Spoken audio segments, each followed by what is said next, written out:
হামাসের আল Aqsa flood থেকে ইরানের ট্রু প্রমিস, ইসরায়েলের ইতিহাসকেই বদলে দিয়েছে ওই দুই ঘটনা। এই দুটি অপারেশন কিভাবে ইসরায়েলের কাগজে জোটকে ধ্বংস করেছে সে বিষয়ে আল মায়াদিনে লিখেছেন ইরানের শীর্ষ নেতা আয়াতুল্লাহ খামেনির উপদেষ্টা আলী লারিজানি।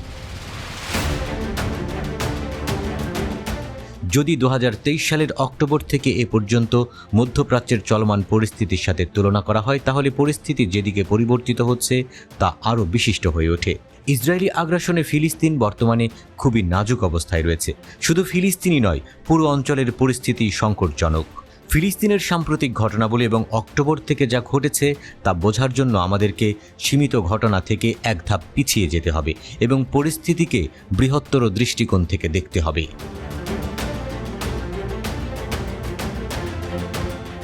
বিশ্ব একটি বড় আঞ্চলিক পরিবর্তনের দ্বার প্রান্তে আছে এবং এক্ষেত্রে ইরানের জন্য বড় সুযোগ রয়েছে।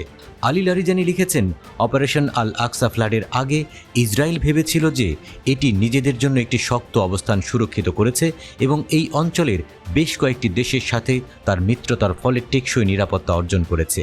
ইসরায়েল ইরানে বেশ কয়েকটি সন্ত্রাসী হামলা চালিয়েছে, প্রমাণ করার জন্য যে তারা যে কোনো জায়গায় আক্রমণ করতে সক্ষম এবং এটি করার পথে কোনো কিছুই বাধা হতে পারে না।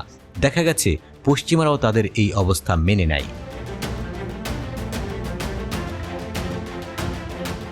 তবে অপারেশন আল আকসা ফ্লাডের পরে ইহুদিবাদী সত্তার স্থিতিশীলতা দুর্বল হয়ে পড়ে।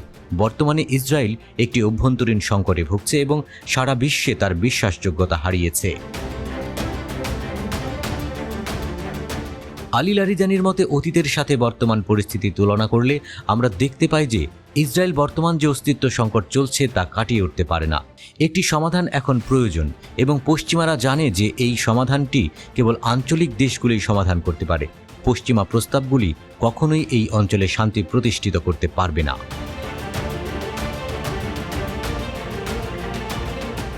লারিজানি লিখেছেন, ইসরায়েলের পতন অভ্যন্তরীণ এবং বাহ্যিক উভয় মাত্রাকে অন্তর্ভুক্ত করে, যা এই অঞ্চলের ভবিষ্যতের রূপান্তরের কেন্দ্রবিন্দু। ইরানের নিরাপত্তা আচরণের একটি পদ্ধতি রয়েছে, কারণ ইরান দেশে শৃঙ্খলা বজায় রেখেছে এবং জাতীয় নিরাপত্তাও রক্ষা করেছে।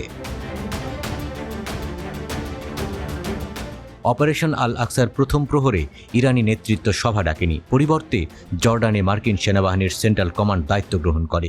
এটাই ছিল ইসরায়েলি মনোবলের পতন।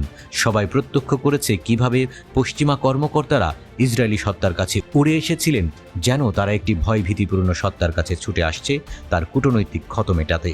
পশ্চিমারা প্রথমে ভেবেছিল যে তারা কয়েক সপ্তাহের মধ্যে হামাসকে নির্মূল করতে পারবে এবং তারা সবাই সেই লক্ষ্য অর্জনে সহযোগিতা করেছিল। সম্প্রতি মার্কিন সিনেট জায়নিস্ট সত্তাকে $26 বিলিয়ন সহায়তা অনুমোদন করেছে, কিন্তু সময়ের সাথে সাথে এটা স্পষ্ট হয়ে গেছে যে হামাসের অপারেশন ইউনিট টিকে আছে এবং ইসরায়েল কোনো বিজয় অর্জন করতে পারেনি।